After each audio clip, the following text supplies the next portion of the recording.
राधे राधे मेरे प्रिय साथियों, आप सभी लोग जानते हैं कि नवरात्रि की अष्टमी कब है। इसको लेकर लोगों के मन में बहुत असमंजस की स्थिति है, क्योंकि साथियों इस बार नवरात्रि पूरे 10 दिनों की पड़ रही है। इसलिए इस बार अष्टमी कब है, इसका व्रत कब रखना है, कन्या पूजन कब करना है, कन्या पूजन का शुभ मुहूर्त क्या है, सारी अद्भुत जानकारी आपको इस वीडियो में मिल जाएगी।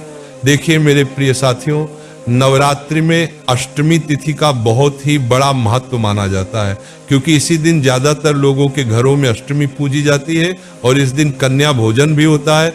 कई सारे लोग अष्टमी का व्रत भी रखते हैं, इसलिए नवरात्रि की अष्टमी बहुत ज्यादा विशेष मानी जाती है। तो महाराज अब हम आपको बताते हैं कि नवरात्रि की अष्टमी कब है। महाराज इस बार अष्टमी तिथि की शुरुआत 29 सितंबर सोमवार के दिन शाम को 4:32 से होगी और इसकी समाप्ति अगले दिन 30 सितंबर मंगलवार के दिन शाम को 6:06 पर होगी उदया तिथि के अनुसार। 30 सितंबर 2025 मंगलवार के दिन ही शारदीय नवरात्रि की अष्टमी तिथि रहेगी और इसी दिन जो लोग अष्टमी का व्रत रखते हैं वह व्रत रखेंगे और जो लोग कन्या पूजन करते हैं वह कन्या पूजन करेंगे और जो लोग हवन करते हैं वह इसी दिन अष्टमी 30 सितंबर 2025 मंगलवार के दिन ही शारदीय नवरात्रि की अष्टमी तिथि रहेगी और इसी दिन जो लोग अष्टमी का व्रत रखते हैं वह व्रत रखेंगे और जो लोग कन्या पूजन करते हैं वो कन्या पूजन करेंगे और जो लोग हवन करते हैं वह इसी दिन अष्टमी के दिन हवन करेंगे। साथियों अब हम जानते हैं कि नवरात्रि की अष्टमी को कन्या पूजन और हवन करने का शुभ मुहूर्त क्या है। तो अष्टमी का शुभ मुहूर्त 30 सितंबर को सुबह 6:18 से सुबह की 11:55 तक कन्या पूजन का शुभ मुहूर्त है। वैसे साथियों आपको सुबह 8 बजे से दोपहर 12 बजे के बीच में कन्या पूजन और कन्या भोजन करवा देना चाहिए।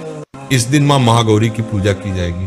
देखिए महाराज, जो भी लोग अपने घर में नवरात्रि की अष्टमी को कन्या पूजन करते हैं उनको कुछ नियमों का पालन जरूर करना चाहिए। जैसे इस दिन आपको सुबह जल्दी उठ जाना चाहिए और स्नान कर लेना चाहिए।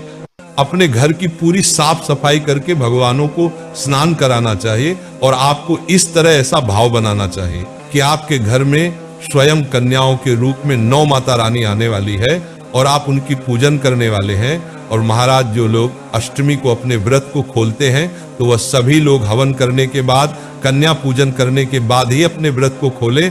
अब आपको सुबह सबसे पहले कन्याओं को न्योता देकर आना चाहिए कि आज हमारे घर में कन्या पूजन है, आप आ जाना। इसके बाद में घर आकर अपनी कन्या पूजन की तैयारी में लग जाना चाहिए। इस दिन शुद्ध और सात्विक भोजन बनाया जाता है जिसमें लहसुन प्याज का प्रयोग नहीं किया जाता है और खीर और पूरी विशेष रूप से बनाई जाती है। और कन्याओं को देने के लिए आप पहले से बाजार जाकर चुनरी जरूर लेकर आ जाए और उनको गिफ्ट में या तोहफे में कुछ देने के लिए जरूर लेकर आ जाए, जिसे देखकर वो सभी कन्याएं खुश हो जाए। अब जैसे ही आपकी सारी तैयारी हो जाती है आप सभी कन्याओं को उनके घर से लेकर आए अपने घर तक। उसके बाद में सभी कन्याओं के पैर धुलाएं, उसके बाद में उन्हें कुछ आसन पर बैठा दें और उनके सामने भोजन की थाली परोस दें और उनको आराम से भोजन करने दें। भोजन के बाद सभी कन्याओं के हाथ धुलवा दें और उन्हें एक ऊंची जगह या सोफा या पलंग पर बैठा दें। अब आप उनके पैरों में माहुर लगाएं। अब उनकी पूजन करने के लिए अपनी थाली तैयार करें और सभी कन्याओं को एक एक करके चुनरी उड़ाए, तिलक करें, चावल लगाए, उनको फूल चढ़ाए और उनकी आरती उतारे। और सभी कन्याओं की आरती उतारने के बाद पैर भी आप जरूर छुए और आशीर्वाद लें। साथियों आप सभी कन्याओं को कुछ पैसे जरूर दें, चाहे 5 रुपए चाहे 10 रुपए जरूर दें और फिर सभी कन्याओं को आराम से खेलने दें। महाराज अब जब सभी कन्याएं खेल के थक जाएं और घर जाने को तैयार हो जाए तब आप उनके लिए जो तोहफा लेकर आए हैं वह सभी कन्याओं को एक एक करके दें। ये तोहफा गुड़िया, पेंसिल, किताब, कुछ भी हो सकता है जो कन्याओं को पसंद आए और अपना हाथ पकड़कर उनको उनके घर तक छोड़कर आए। साथियों अब आपका कन्या पूजन पूरा हो जाता है। इस विधि से अगर आप लोग 30 सितंबर को शारदीय नवरात्रि की अष्टमी तिथि को कन्या पूजन करते हैं तो आपको आपके व्रत का भी पूर्ण फल मिलेगा और कन्या पूजन का फल मिलेगा। इसके अलावा साथियों अगर आपको अभी भी कोई परेशानी है, अष्टमी तिथि को लेकर या कन्या पूजन से जुड़ा हुआ, तो आप हमसे कमेंट करके पूछ सकते हैं। और आप हमारे चैनल को अभी सब्सक्राइब कर दीजिए, बाद में आप भूल जाते हैं। और आप हमारी ये वीडियो कहाँ से देख रहे हैं जरूर बताएं। राधे राधे मेरे प्रिय साथियों।